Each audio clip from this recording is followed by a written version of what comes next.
From Omaha, Nebraska to New York City. From planet Earth to extraterrestrial life in space.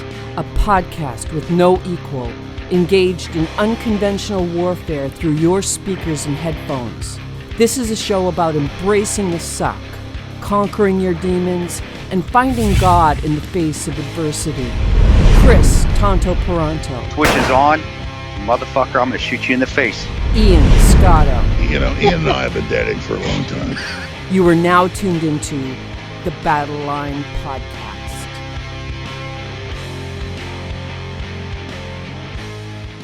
The switch is on, Battleline Podcast. I'm Ian Scotto, of course, at Ian Scotto on Twitter. Before we get into anything of substance, I do want to remind you guys, we've had a lot of people who have been reaching out, wondering when we're going to do another Q&A episode, and next week will be the time that we do it. So get your questions in, or get your comments in. Nothing is really off limits for the most part, but yeah, send them in. Any questions for me, any questions for Chris, any questions for the show in general, or comments, anything like that, battlelinepodcast@gmail.com. battlelinepodcast@gmail.com. That's coming up next week. As for this show, you see the title. This is the best of the military thriller writers that we've had on the show, and we've had plenty of them. And a lot of listeners, a lot of you guys listening may have gotten into the show last year. We have a lot more people who got into the show in recent months, or even 2 years ago. So a lot of these, pretty much all of them, are from much older shows. So I figured many of you haven't even heard this material, and it'd be a really cool introduction to some of those older shows, and you might want to go back and revisit them. Or if you've heard them before, this is a revisitation of those interviews and some really great authors that we've had on. So without further ado, let's get right into it. This was from our episode 28, with a guy whose career has just continued to soar, and that's none other than Jack Carr. And in this excerpt, he talks about transitioning from the SEALs into writing. Check it out. Started at Team 5, enlisted, and was a sniper there, and then went to OCS, did 3 months of doing exactly what you do in boot camp, except you get yelled at by a Marine instructor instead of a Navy one, and then right back to the SEAL teams, because somehow folding underwear and T-shirts somehow qualifies you to lead men in battle. So right back to the SEAL teams, and then because I'd already gone through BUDS, already gone through SEAL qualification training, already done 2 deployments, one post 9/11, it was right into the fight from there. So it was if you were going to become an officer, it was a good timing worked out. So then I went SEAL Team 2 on the East Coast, and then finished up my time as a troop commander at SEAL Team 7 back on the West Coast. And then that's where I started writing. And during that last year, when your job becomes to get out of the military after you drop your papers, and you kind of go in that separate pile, and you go to dental and medical and get read out of secret programs, and turn in your gear or whatever else you have to do, that's when I had some time. And so that's when I shifted to starting to write the first novel, The Terminal List. So that was it was a good run, but it was also very evident that my family needed me. We have a special needs middle child who needs 24/7 full-time care forever, and my wife had been dealing with that through all the deployments, and not just the deployments, but the whole workup where you're a month in the desert doing desert warfare training. You're on a 2-week jump trip. You're on a couple-week dive trip. You're doing mountain warfare, whatever you're doing to get ready for that deployment. She's back home dealing with our middle child and dealing with everything else, while I'm out there running around doing the deed. So it was very evident after that last deployment to Iraq, when I was a troop commander, so an 04, which is a major in the other services, a lieutenant commander in the Navy, and it was time to shift focus and get out and take care of my family. So it wasn't something that I agonized over. And then knowing that I wanted to write from early age, I just knew the path that I was going to take. And for whatever reason, I didn't waste any bandwidth worried about how hard it is to get published, kind of like I didn't worry about how hard it was to get to BUDS or get through BUDS, get through Hell Week, get to the SEAL teams, get to wherever I deployed to, Ramadi, wherever else. I never wasted bandwidth on how hard it was, how dangerous it was, whatever. I focused on being the best operator that I possibly could. And then before the Navy, I focused on the things I needed to do to get there, to prepare, or back then, before the internet, the things I thought I needed to do to prepare myself for BUDS, for SEAL training. So same thing with writing. I never wasted any bandwidth on, how hard is it to get published by a major publisher? How hard is it to get picked up, optioned for a film. Like none of that was part of my calculus. It was just like, okay, it's hard. Boom. All my bandwidth is now spent doing the job, preparing myself and making this the best book it can possibly be out of the gate. And in my mind, I always knew it's going to get picked up by Simon & Schuster. Emily Bessler at Simon & Schuster is going to be my editor. She was Vince Lynn's editor. She's Brad Thor's editor. And I knew, Chris Pratt's going to pick this up because he's the guy I want to play the part. And Anton Fuqua was going to direct because he did Shooter, he did Training Day, he did Tears of the Sun, Equalizer, Magnificent Seven. Awesome guy. And those are the only two people I thought of. And now, picked up by Simon & Schuster, Chris Pratt playing the lead, and Anton Fuqua directing it. So things can come full circle like that. That was Jack Carr from episode 28. Guy I go way back with in this clip, J.T. Patten, another great military thriller writer. And he discusses the whole process of the DoD reviewing books. We spoke about that with Sarah Adams more recently, but even these thriller books, these fiction books, they do have to sometimes go through a DoD review depending on what's being written about. And JT has had to deal with being censored. Let's get right into it. So as we've alluded to, I have to uphold obligations to the intelligence community. And so anything that I write, even if it's fiction, has to be reviewed. So my first books were all reviewed by CIA, and then they had to be passed over to NSA and DoD. I didn't have a real problem with the agency, and I know that they've got a lot more flow, so it started to take more and more time. And then came the Task Force Orange series, and I think they kind of shit the bed with that one, and freaked out a little bit of just the topic.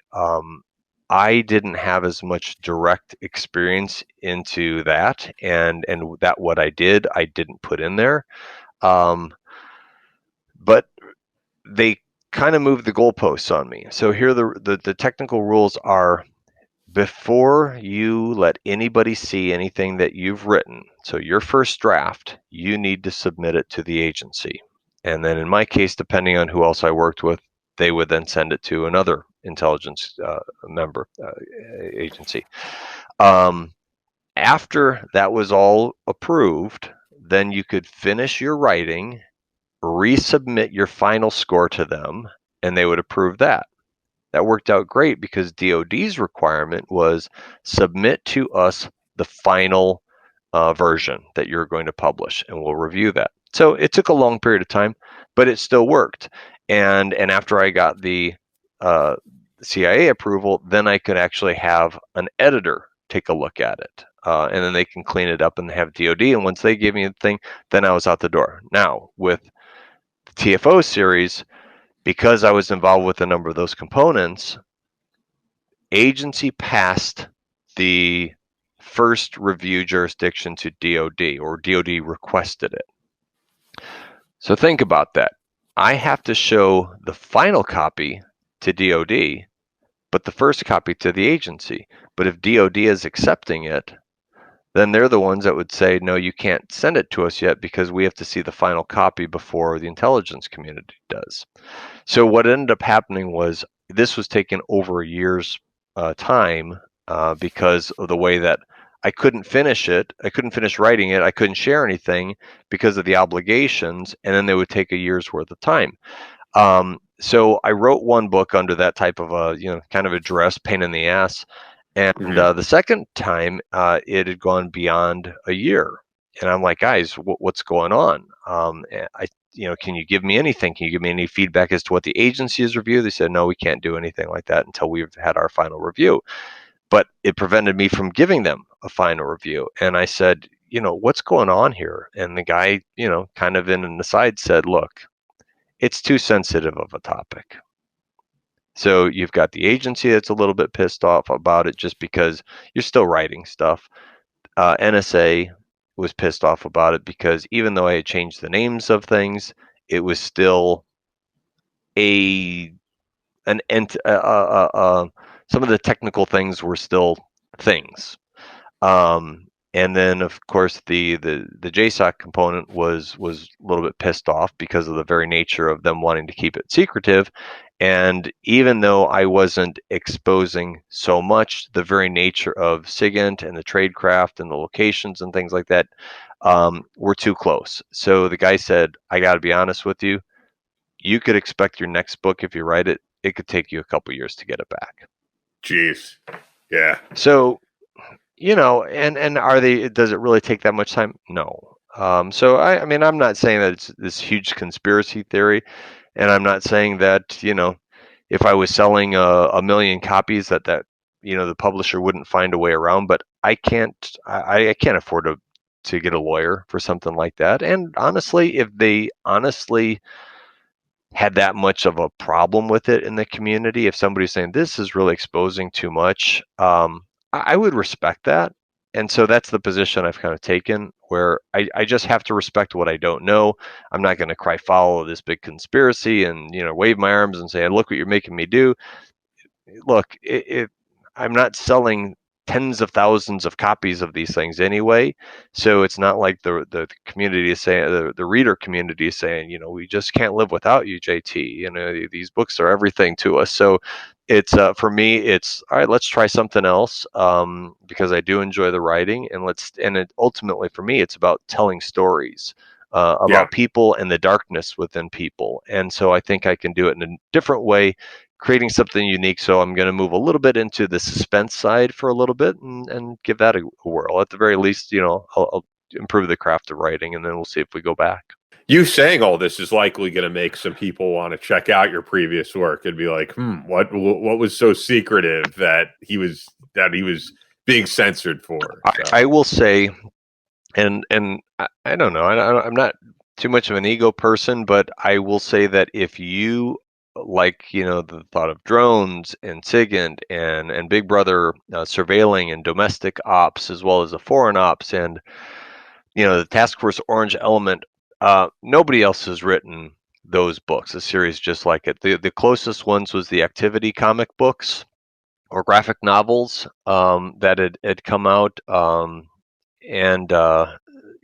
Those, kind of faded away a little bit. I think, with the exception of some nonfiction, nobody really covers it because not that many people know about it. So I would say that if anybody had an interest in it, that would certainly, satiate those interests. And I'd say the first series, from my standpoint, really gives a view into how some contractors are used and when they're taken out of the business community and put into the operational side. I don't think that much has ever been written that way either. It's not this super heroic guy. It's the same type of person that's going to go to DC or go wherever out in the world and then still come back to, Chicago or wherever they live. So it's a different view into the Black Ops side, aside from, SEAL Team 6 and Delta, kicking in some doors. All right, if you want to check out that full episode, that was episode 49, if you want to go back in the archives. This next one is from a team of writers that we've had on the show 3 times, but this is from their first appearance on the show back on episode 59. This is the thriller writer team of Andrews and Wilson, both veterans, and in this clip, they talk about writing military fiction from the perspective of veterans. Most people that are writing these thriller novels haven't done it. And so what we thought was maybe what we can bring that's different is a realism. And I'm not talking here about, the right weapon and, sure, how you fast rope. I'm talking about the characters. Like what we envisioned was we can write an exciting action story where the characters are like the people we know instead of these superheroes that are always in the, and so that was sort of our vision, was that we could bring something a little fresh and a little bit different. I don't know if we did that or not, but I know that the book sold pretty well. Well, and it's on a movie screen, stuff like that, you do want to see the right application of tactics, at least a military guy. If even with 13 hours per se, or Lone Survivor or Black Hawk Down, the mishandling of one weapon system can screw up a movie.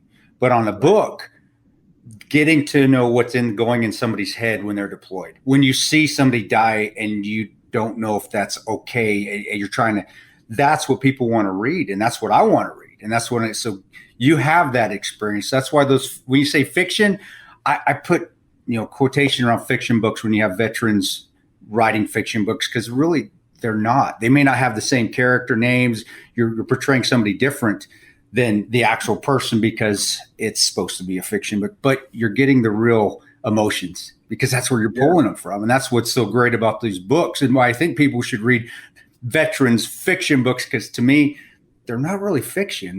They're based on events that actually happen, and those feelings are real that you're getting in there. And that's what you want to read. That's what I want to read when I read books. That's when I first started reading any books, whether it was the real books from Vietnam with the Charlie Ranger books to the fiction books from the wars that we had back when I was growing up. It was, I wanted to know what they were feeling like. That's what drove me to be the Rangers, not the actual, the blowing shit up and shooting things was cool. I'm not going to say it wasn't, but it was, man, these guys are harder than nails, and the things they go through, that emotional roller coaster. I want to experience that emotional roller coaster, which is what, that's why I have a hard time calling your books fiction, because I think they're based in reality, definitely. And especially I get that, the killing of somebody and, hey, is this the right thing? Did I just break a commandment? When you talk about that, I understand, but that's not fiction. That's real, because I know what that feeling is. And I remember going to my pastor and saying,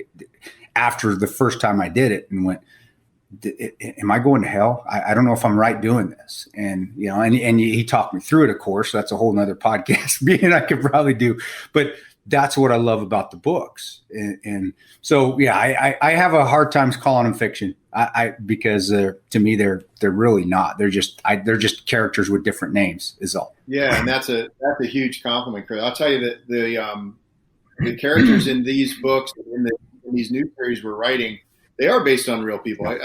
It's more common, I think, that each character is sort of an amalgam of several people. Yeah. You pull that one story, it's like, how can I tell that story without pissing off? I'll massage it a little bit here. Yeah. That does make it a lot more fun to write, and hopefully to read as well. Oh no, it does, because you want that emotion to come out, and you want it to come out not visually. You want it to come out. Help me out, psychologists. Help me out. The smart words where you want something. I guess it still is visually in your head. Where's my thesaurus when I need it? But you want it to come out in your thoughts. You want to think about those feelings, and you remember the smells and sights and the things the things you heard, the acoustic, just everything. It brings you back to a moment where like something similar happened, and oh man, I remember all that. Not just on the screen, I'm thinking about it in my head. And it's even more vivid, and it's good to feel that. Honestly, to me, it's cathartic. It's therapeutic to read that, and like, wow, I remember going through that. Something similar, man. That's what I felt. Okay, let's go to the next page, and then I can go to the next page and forget about it and keep moving on. But Brian, if you can expound on that, how did that come into play with your experiences on the submarine?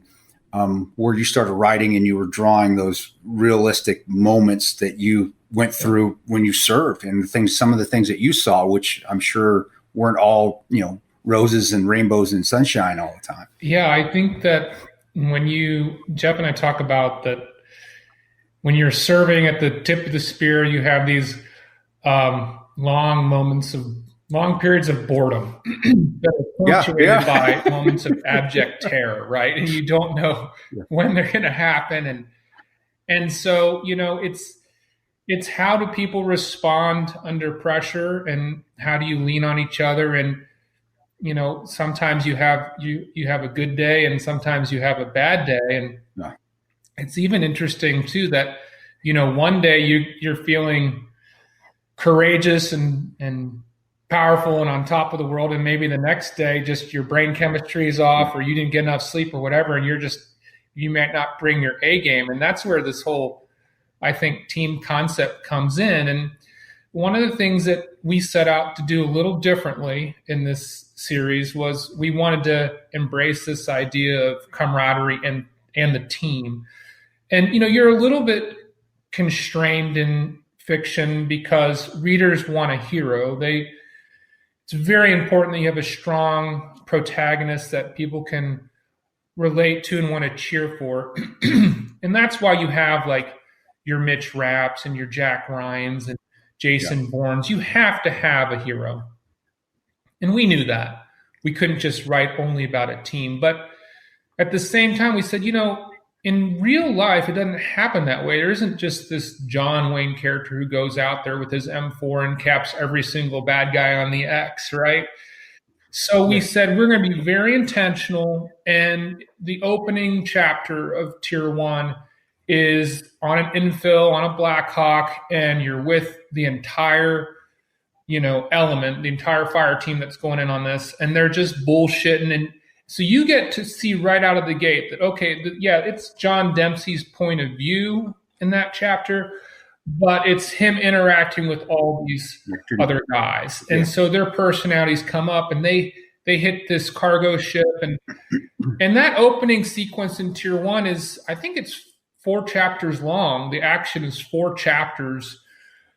And we walk you through the whole thing. And it's from, when they touch down and they hit the deck, all the things that go wrong and how all the people in that fire team work their way through this problem through the exfil.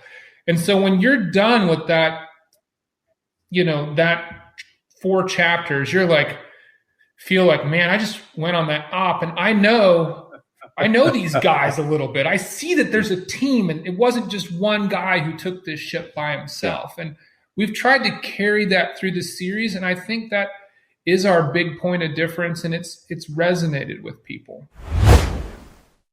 Hope that you enjoyed that clip. If you want to go back and listen to the full episode, once again, that's episode 59 with Andrews and Wilson. Before we continue, you've heard us talk about Bubs Naturals, and I haven't in a while gone back into really what collagen is. I mean, you guys know the origin of Bubs Naturals. It's Glenn Bub Doherty, and they give back to the Glenn Doherty Memorial Foundation. But many of you do wonder, why should I take collagen? Why is it an important supplement to take? Well, collagen is the most abundant protein in the human body. It is literally the glue that holds our bodies together. Collagen is a blend of highly functional amino acids found in all of the body's connective tissue. So the way they do it, they upcycle cowhide that would be wasted on leather tanneries, and they use that hide from pasture-raised and grass-fed cows. An enzyme bath breaks down the hide into molecules and boosts the amino acid profile. The collagen is agglomerated and hydrolyzed into a powder. Now, Bubs stands alone as single-sourced and certified. They're flavorless, and you can mix it in anything. Bubs is the highest quality for superior solubility. They're single-sourced. They don't buy from multiple sources and then mix that product together as many other collagen supplements are doing. They don't want to compromise their quality. They're the only 100% NSF for sport certified brand.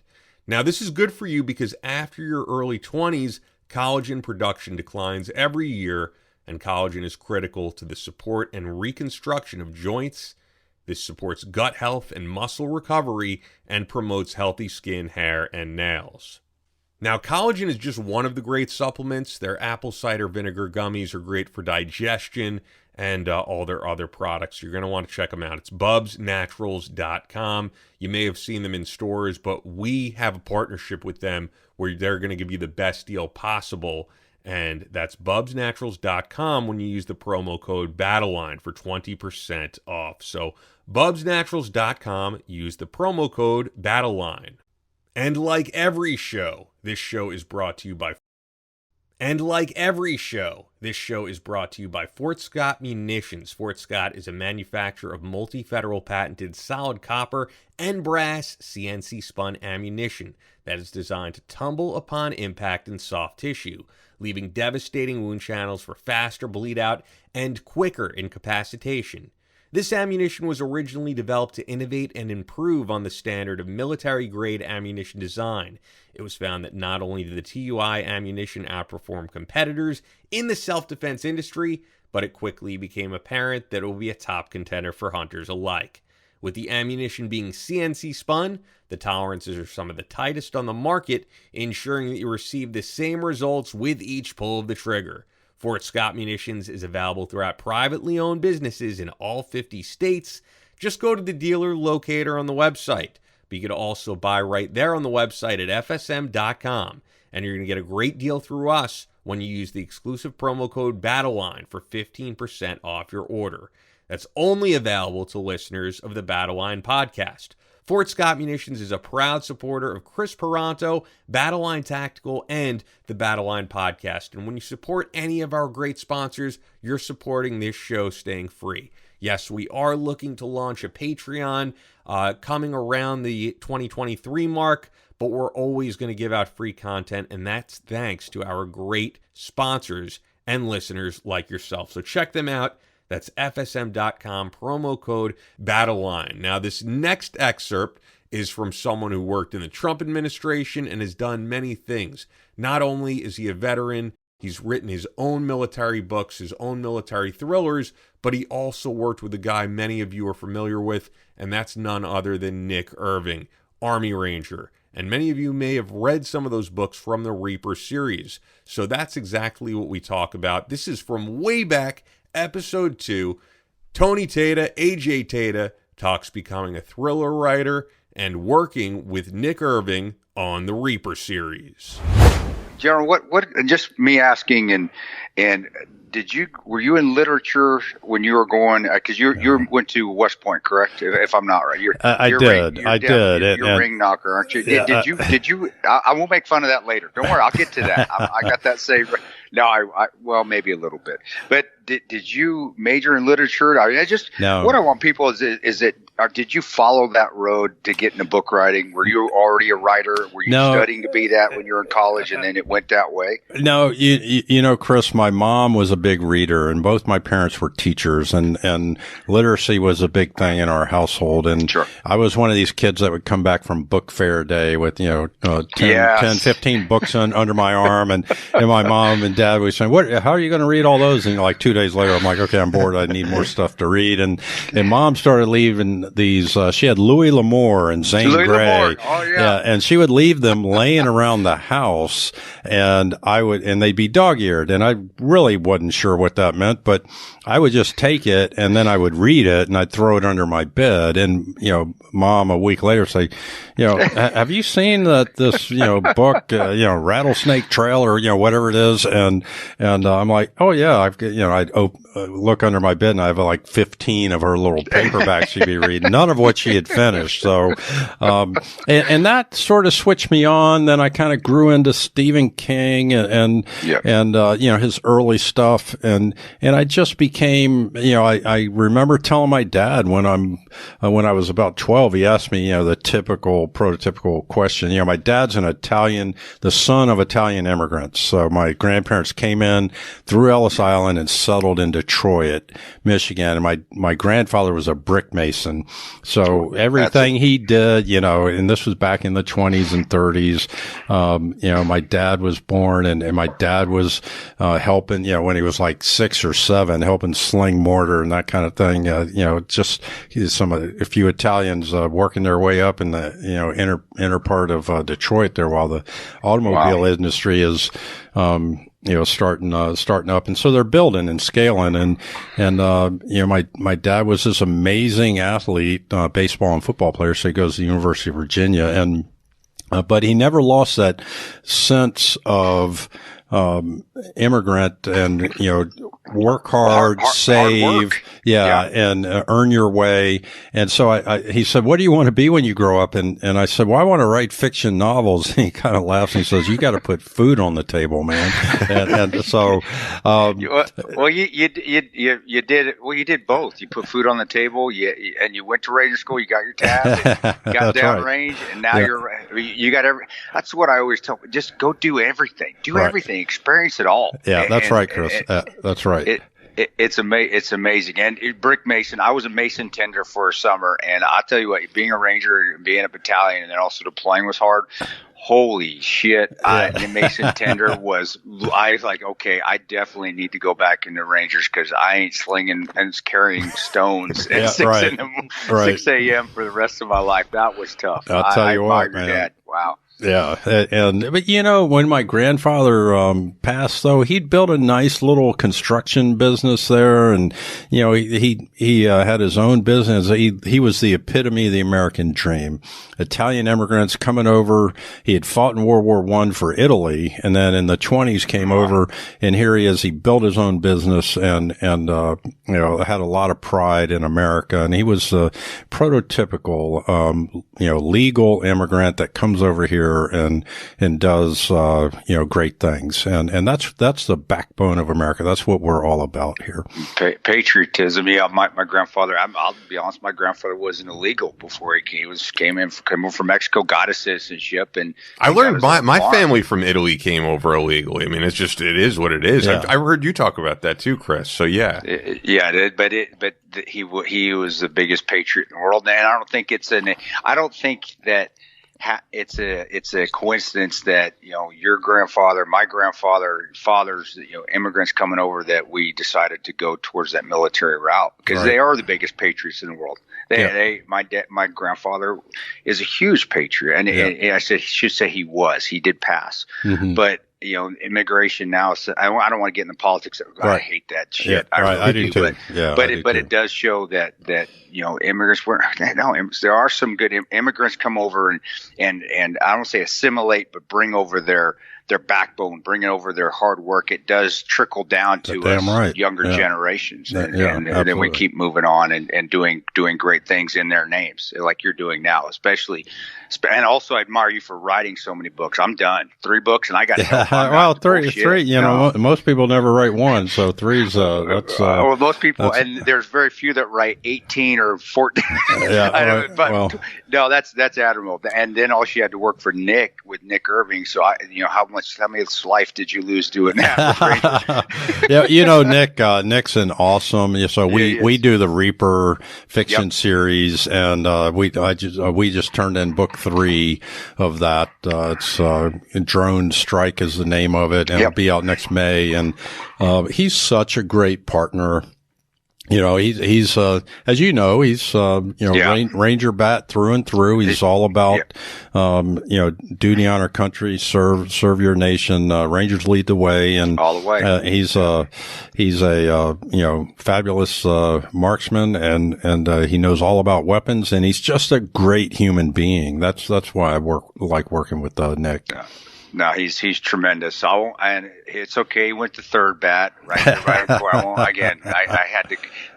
Both of us, I know, are probably going, dang, we wish we would have went to first bat. At least we've been by the beach. I was freezing up in Fort Lewis. So, But I admire Nick, and Nick's a real deal. And him with the books with you is amazing. That's how I know of you.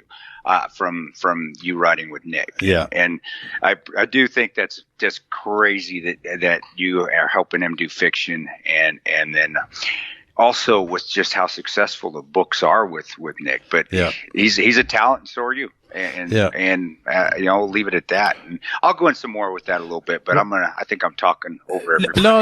You know, Nick was, you know, we have the same agent. A lot of people say, well, how did you and Nick get hooked up? You know, I'm like, well, we're so much alike. Can't you just look at us and tell? You know, I'm an old white guy. He's a young dreadlocked guy, you know, and we have the same agent, and Nick's autobiography did very, very well, and our agent said, hey, why don't the general and the sergeant write a book together and create a fiction series? And so we've created Vic Harwood, who is sort of the fictional spinoff of Nick, and he's, you know, we've got a little bit of following going there, and it's a lot of fun to do. You definitely do have to have some chemistry, because Melissa Morris helped me write The Ranger Way, and also write The Patriot's Creed. And if there's not that chemistry there where you can get along with each other, because there are times where she calls like, I don't want to talk. I don't want to do this right now.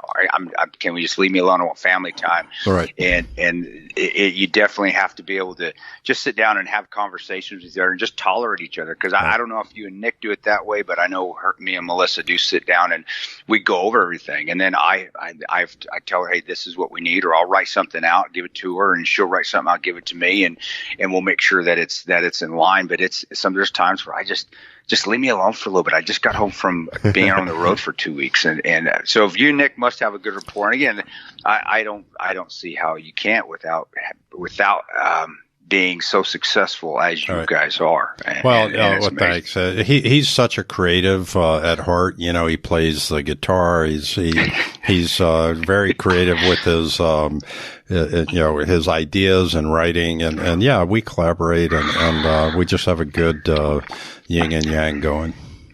Yeah, he really is a creative guy. Like, I remember when I interviewed him way back and he talked about what he was doing prior to putting out the books and all that. And he was like selling survival kits, and he was telling me like he recorded voiceover and he would deepen the voice, and he was like buying ads on InfoWars. He was telling me of like, you know, the apocalypse is coming, be prepared type thing. And I'm like, to me, I'm like, that's kind of odd. That is creative, right? To put that type of thing together. And he's totally a personality. And I could see where you guys are coming from, though, in terms of putting the books together, because as though you know, as you said, you have your differences. I think it makes more sense that they hooked him up with you than just any co-writer. Right. You have the military background and the respect in the community. So. Right. Yeah. And we have a great editor, Mark Resnick at St. Martin's Press, Macmillan, and Mark does a great job coaching us along. And the editor's the key. It makes a book not turn, especially as military guys, makes it turn into a real book and not a pop-up or a coloring book. Yeah. Or a field manual. Right. So yeah. Yeah. Exactly right. This ABC. No, we have to. The normal person, and normal in a very, very kind way. I mean, but a non-military person's got to read this and actually enjoy to read it, not just task condition and standards down the line like a military person would. We're not doing a 7-8. We're doing a book, and I learned that in the first book too. But the editors are fantastic, and I'm over at Hachette, and they do a fantastic job too. It's amazing how you put stuff on paper, and then all of a sudden you get it back like, oh crap, this is a book. I just was putting ideas down, and now they turned it into a novel so but you've got that West Point with you anyway. You're already smart. You could probably be editor too and still be successful. Yeah, I don't know about that. But I enjoy it. I enjoy the creative process, and I enjoyed making Jake Mahegan, and I've got a new contract now with St. Martin's standalone for me, and we'll keep the Reaper thing going. But Mark, signed me to a separate contract, and we're creating a new series. So that'll be fun. That was from our second episode. This next one is from a guy who's done many things. Not only is he an Army Ranger, social media manager, but he's also a writer of many things, including military thrillers. And his book, The First Marauder, is one you're going to want to check out. Here's Luke Ryan talking about The First Marauder from his second appearance. Luke has been on the show twice. This is from episode 109. This latest book is The First Marauder, which just came out. It's available on Amazon.com. Let's get into it and what inspired it and what the book's about. Yeah, so it's about a 15-year-old kid in a post-apocalyptic world. He's in the Tampa area. He is sort of, he's the only person he knows who has a surviving family member from this post-apocalyptic event, which I wrote the book before the pandemic. The apocalyptic event is basically like a weaponized virus that has spread around the earth. Or I wrote the first draft before the pandemic. So it's crazy. Yeah, wild. Not prophetic, just kind of dumb luck or unluck. I don't know. But I don't know. There's those people online who will say there are no coincidences. Yeah, that's true. This is definitely one of the coincidences. But yeah, so he's kind of, and his brother's killed in a skirmish over resources. So, he's 15. He's just figuring out. He lies about his age and joins this local militia that's kind of forming to protect, their resources against this neighboring town.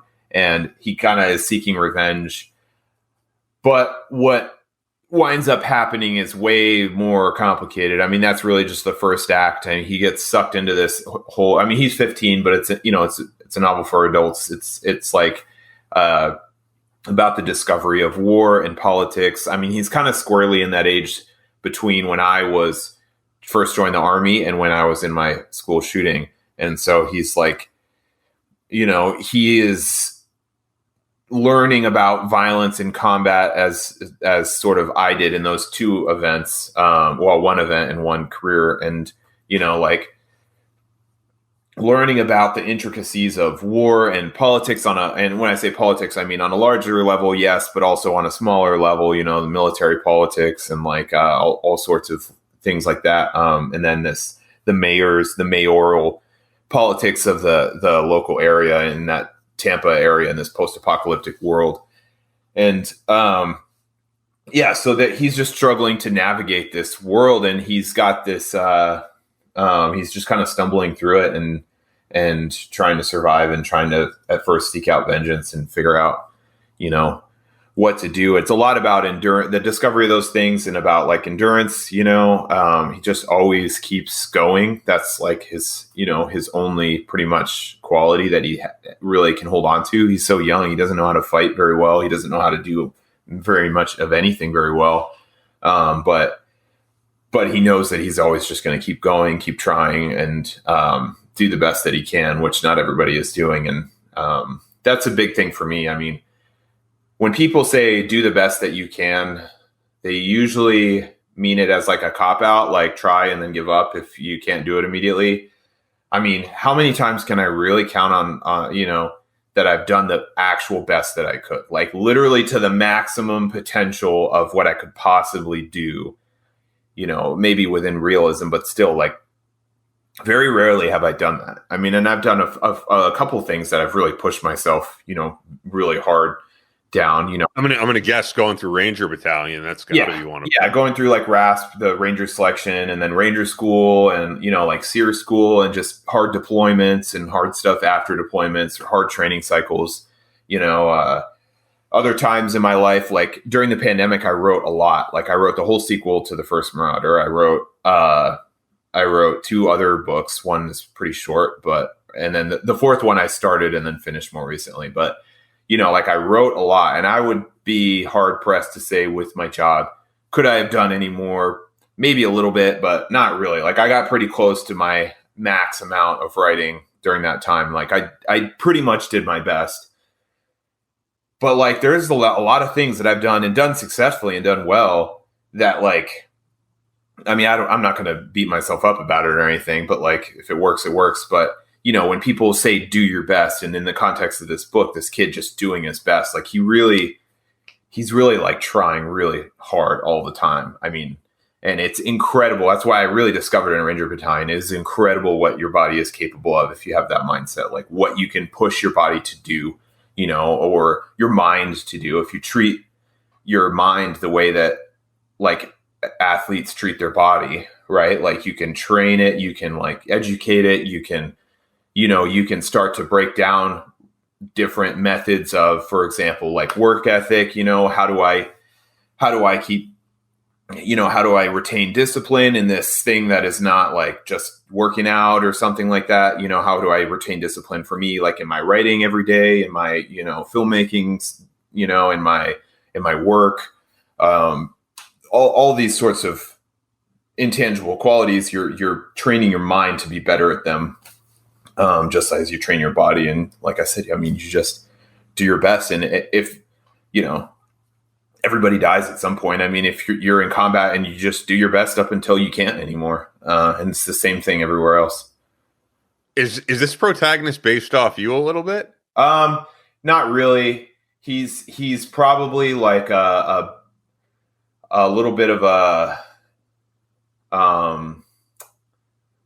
I'd say like similar in my good qualities. Take some of my bad qualities out of there. But I like the there's a lot of me in him. I would say that for sure. He's exposed to violence at a young age, but he doesn't like, it's not like this. It's a childhood trauma is what it is, but it's not this, the shooting for me, it didn't just like turn and wrench and ruin my life. You know what I mean? Like it was, I came out of it and, has its effects on me, but then I went and became a ranger and got way more into the whole world of combat, like times 10. And, it's just that kind of journey. There are a lot of nuances there that aren't your typical, like, oh, I did some war things and now I'm a broken person, or, oh, I did some war things and now I'm like a cool hero. Like there's a ton of nuance in there, right? Being exposed to violence as a kid, just like we were saying before, everybody reacts to it differently. Some people are going to freak out at the sound of gunfire for the rest of their lives if they hear that. And there's nothing wrong. There's nothing wrong with them being broken in that way. I think that you need to seek help and try to, help yourself as much as you can. And, do your best at that, in a healing sense. Right. But, that being a natural reaction to a traumatic event isn't stupid or anything, for sure. But that my journey was different than that, right? Actually, it showed me one thing, is that I knew that I wouldn't freak out if people started shooting, because I didn't really freak out when it happened when I was in 8th grade. So and that kind of, but that doesn't mean that it didn't affect me, And so a lot of the nuance of that kind of trauma. One thing that I really put in there is that he's in this post-apocalyptic environment, right? And he's fighting through all of these situations. Well, fighting / just trying to survive and stay alive. Cause he's 15 and barely knows how to use a weapon and stuff.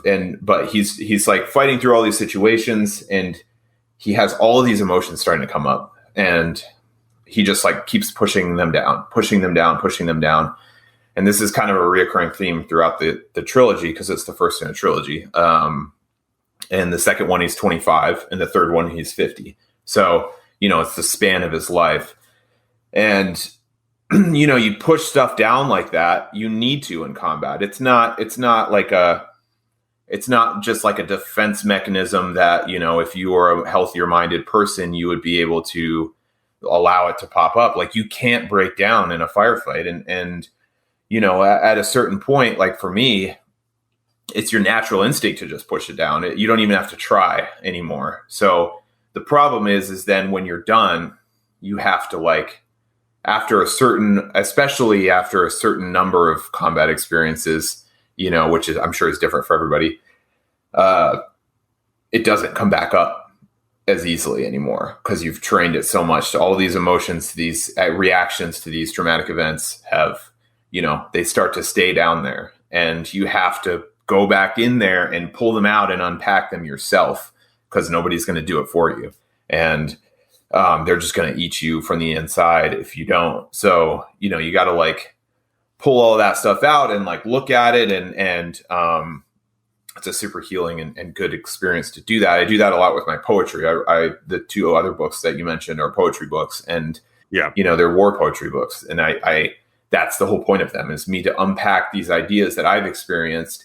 And that's what Tyler, this protagonist in this book, is getting more into later. He's kind of in the pushing down phase, and then noticing that as he's going along, it's not hard anymore to do that. He's not struggling to not cry or anything by the end of it.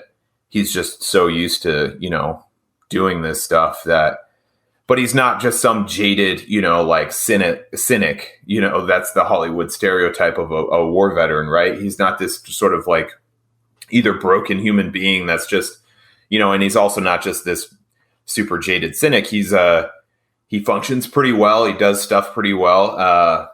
He's smart. He's still always trying to do the right thing. His moral compass is pretty unwavering in general. And, even if he's confused about where he's supposed to go sometimes, because he's 15. But he's still that nuance of these emotions that he's trying to bubble up. He's continuously packing them down. That's a huge theme in the book, and a huge part of me, the long-winded way of answering your question, a part of me that I kind of siphoned into his character, and in a way is a lot like me, because that's how I reacted to the school shooting, and that's how I reacted to combat after, when I was an adult as well. Yeah, it sounds like even though it's, as you said, this post-apocalyptic science fiction book, it's the type of thing that's going to inspire people to, as you said, like do their very best at something and really push the limit if they want to go for something. Which you don't see often. I mean, I think there's a lot of biographies, autobiographies, even poetry, as you said, that inspires people. A lot of these books are kind of just entertainment. This seems to have a bigger message. Yeah, they're I mean, the post-apocalyptic genre in general is a little bit tired right now, I think. It's like a lot of stories about it. But, I think it's a fascinating setting because it's Western culture, it's something we're all familiar with. It's in America. But it's like a battlefield setting 24/7, pretty much. On the battlefield, you're not in firefights 100% of the time. This is like a tiny percentage of what your time in Afghanistan, a war zone, I guess I should say, is more accurate than a battlefield. But, it makes it that all the time. And it's just an interesting setting to start to explore these kind of ideas. Really interesting to me. You can kind of explore the nature of courage or grief, in a really raw kind of way. So, insofar as I'm exploring those ideas, that's how I feel like that's what separates it from these like kind of generic post-apocalyptic adventure stories that ultimately are pretty forgettable, which not all of them are, but there are a lot of those out there.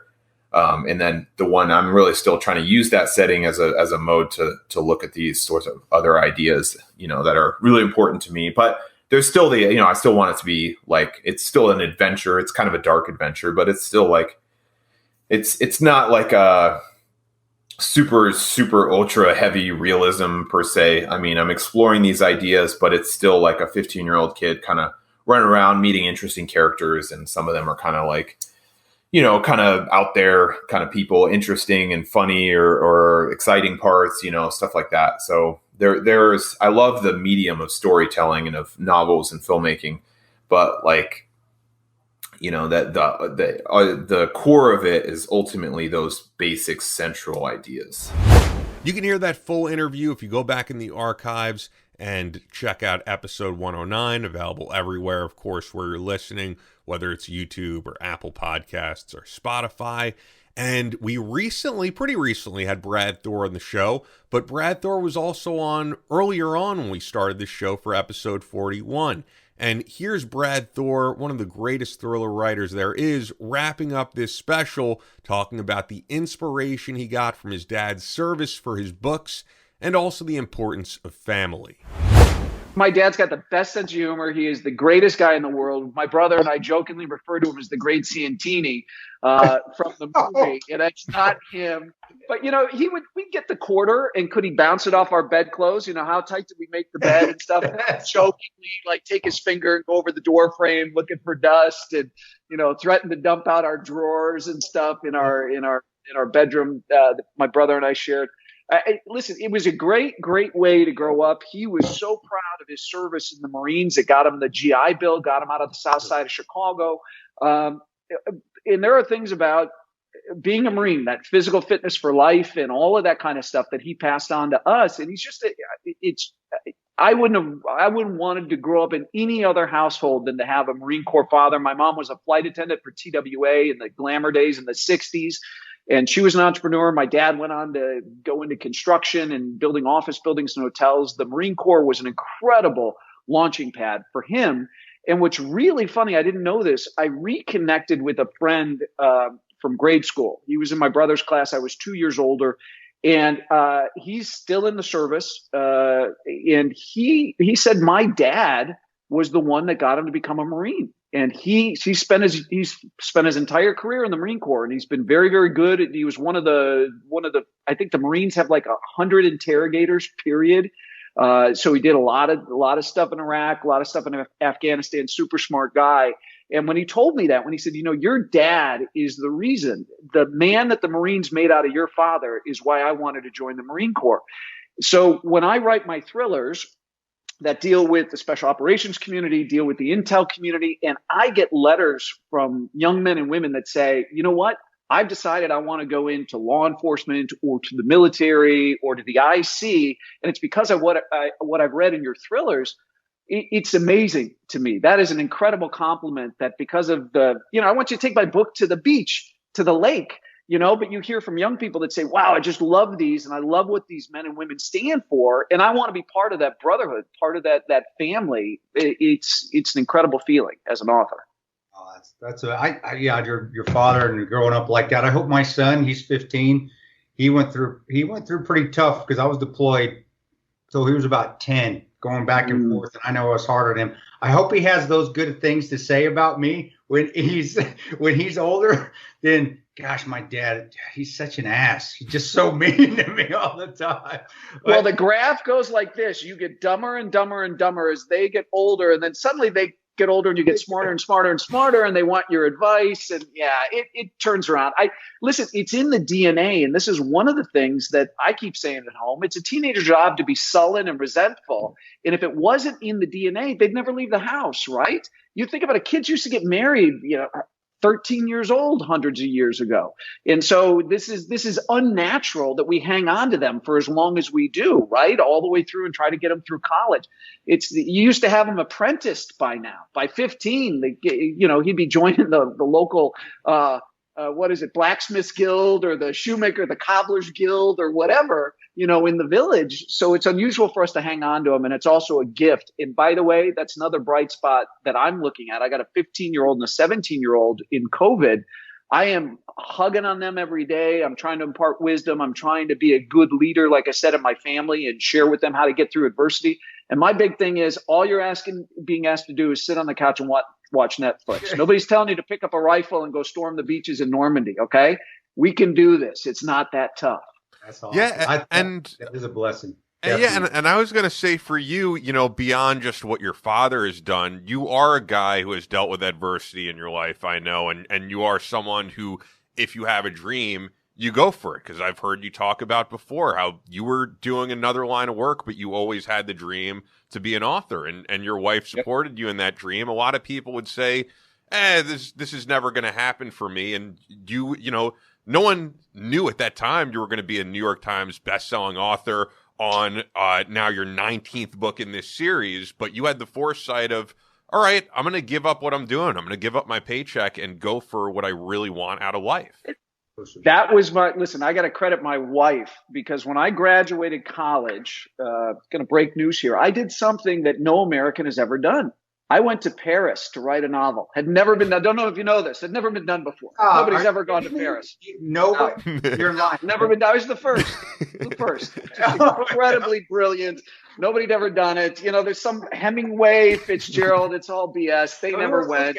Are those guys authors? It's like the moon landing. Never happened. Never happened. That was cheese. That was a big ball of cheese. It was Swiss. I remember. Yeah. But it's Bugs Bunny was there. He was there. I saw I saw it on TV. Bugs Bunny was there once. So there was one person there. I know there was. So I decided to go to Paris, write a novel. I got 3 chapters into it right after college. I had worked. That had been a big thing with the great Santini. I worked while I was in college. I rented apartments in LA and got me a reduced rent and got me a little bit of a paycheck in the apartment building. And so saved money, went to Europe. A friend had an extra room in their apartment and I got 3 chapters into writing my novel. This is what I wanted to do since I was a kid. And then I chickened out. I had that little voice in the back of my head that I think a lot of us do, which says, you know what? You may fail at this. You shouldn't even risk the embarrassment. Why would you take this time and write a book that may not get sold, may suck?